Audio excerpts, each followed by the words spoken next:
Diversity in employees drives diversity of thought. Diversity of thought drives innovation. Innovation drives success. How does a company measure success?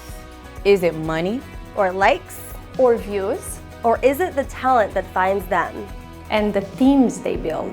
And the impact they have on others. And the difference they make. No matter how big or how small. Success is defined by the values we live by. By those we lift up. And by those who lift us up. Those who give us courage. Who give us a platform. Who give us opportunity. Who refuse to let us fall behind. Who remind us that anything is possible. Who believes in each of us. Who uses the greatness in us to inspire the greatness in others. To accomplish extraordinary things. How does a company measure success? By the success. By the success. By the success. By the success of their people.